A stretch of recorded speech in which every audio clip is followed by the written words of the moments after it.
Hello, this is Brody with RidgeDemon.com, and today we'll be showing you how to remove the debris and mud from your radiator. Look at the picture on the video. This radiator's had some mud built up in it for some time, so the radiator actually got replaced.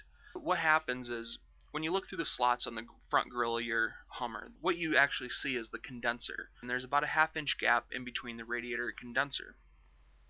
What happens is when you clean the condenser or just from rain, car washes, going through mud holes, all the mud will get pushed from the condenser back into that gap that is in between the two, and it will build up. It's like a trap for whatever gets pushed through.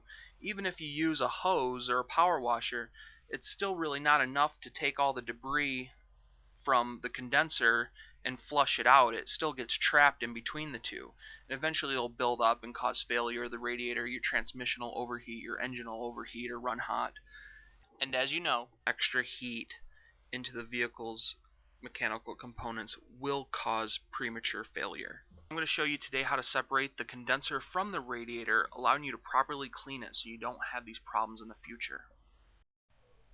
It'll be much easier to do this if you already have the grill removed. As you can see, we've taken the grill off already. Note the three red highlighted areas. These are the three bolts that you're going to have to remove. The two on the outside are 10 millimeter, and the one on the top center is 13 millimeter.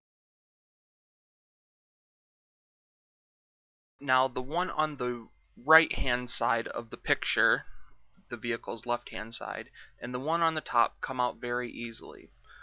But the one on the left hand side is a little tricky.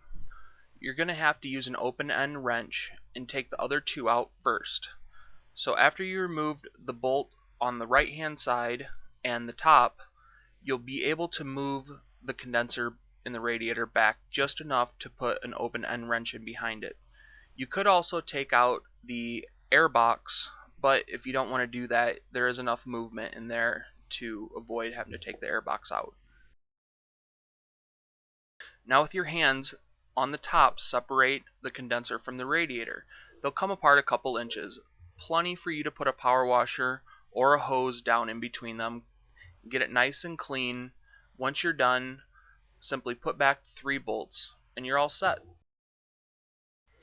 Now, something that I did, since I know I'm going to be doing this more often, is I trimmed a little bit of the sheet metal out around the bolt on the left hand side, just so I could get to the bolt easier with a socket. Now, if you want to do what we did, you could either drill a hole or just simply cut the sheet metal. We chose to cut the sheet metal. Afterwards, just sand around the area that you cut on both sides, put some primer on it, and then paint it black again. This way you won't have to worry about it corroding in the future. And now you'll have a nice open area to get your socket in.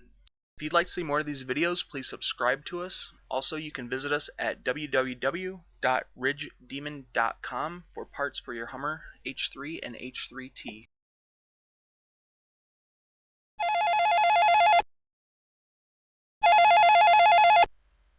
Hello, this is Ridge Demon.